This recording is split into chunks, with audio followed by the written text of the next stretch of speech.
আমরা চাই মাননীয় প্রধানমন্ত্রী যেগুলো বলছেন দয়া করে দুই চারটা করে দেখান আমাদেরকে। আচ্ছা, দুই চারটা এসপি, ডিসি, ডিআইজি, ওসি কে ডিসমিস করেন, করে দেখান ইউ আর সিরিয়াস। বড় একটা সমস্যা যেটা ভিতর থেকে শুনতে পাচ্ছি, পত্রিকাতে রিপোর্ট হচ্ছে না। মন্ত্রণালয়গুলোতে আপনার মন্ত্রী আছে, প্রতিমন্ত্রী আছে, আপনার একজন অ্যাডভাইজার আছে। আমলাতন্ত্রে ডিফারেন্ট ডিপার্টমেন্ট সিম্পলি অচলায়তন তৈরি হয়েছে। কার কথা ফাইনাল ডিসিশন? একই সাসপেনশন লেটার 24 ঘন্টার ভিতরে এক মন্ত্রী দিয়ে গেছে, আর এক প্রতিমন্ত্রী এটা ওভারটার্ন করে দিয়েছে। তাহলে কে পাওয়ারফুল? কার কথায় মিনিস্ট্রি চলবে? কে সিগনেচার করেছে, কে সিগনেচার করে নাই? এই জন্য একটা ফানি ঘটনা ঘটছে, আমি জানি না আপনার চোখে পড়েছে কিনা। ব্রিটিশ ডেপুটি অ্যাম্বাসেডর একটা ওয়ার্ল্ড এডুকেশন ফোরাম হাবিজাবি কোনো একটা কিছুতে শিক্ষা মন্ত্রণালয় থেকে দাওয়াত দিয়েছে।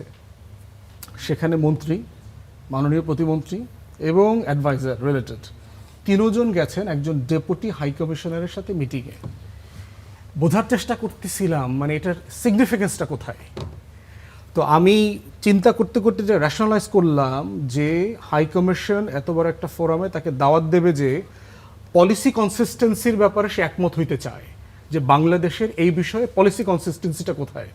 কারণ দেখা গেলো যে মিনিস্টার এক কথা বলেছে, প্রতিমন্ত্রী এক কথা বলছে, অ্যাডভাইজার বলছে যে না এটার সাথে আমরা একমত না, গভর্নমেন্ট এই ব্যাপারে একমত না, অথবা এটা পার্সু করবে না। তখন এই পলিসি কনসিস্টেন্সির কারণে যেটা হচ্ছে, আমলাতন্ত্রে কিন্তু সিরিয়াস স্লো কাজ হয়ে গেছে, স্পিড চলে গেছে, কারণ কেউ ঝুঁকি নিচ্ছে না, ডিসিশন নিচ্ছে না। তো এই জন্য আমরা চাই মাননীয় প্রধানমন্ত্রী যেগুলো বলছেন দয়া করে দুই চারটা করে দেখান আমাদেরকে। দুই চারটা এসপি, ডিসি, ডিআইজি, ওসি কে ডিসমিস করেন, করে দেখান you are serious, you mean ইট।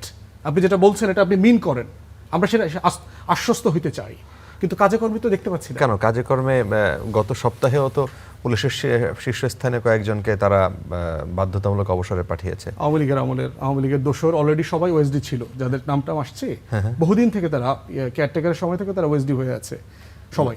তো সেটা করে দিয়েছে। এখন সেটা কি ভালো হলো না খারাপ হলো? এটা তো আমরা সেটা বারবার বলেছি যে একটা ভেটিং প্রসেস থাকা উচিত। শুধুমাত্র আওয়ামী লীগের আমলে চাকরি করেছে, আওয়ামী লীগের আমলে প্রমোশন পেয়েছে, বঞ্চিত ছিল না, এটাই শুধুমাত্র আওয়ামী লীগের দোসর হবার জন্য সাফিসিয়েন্ট না।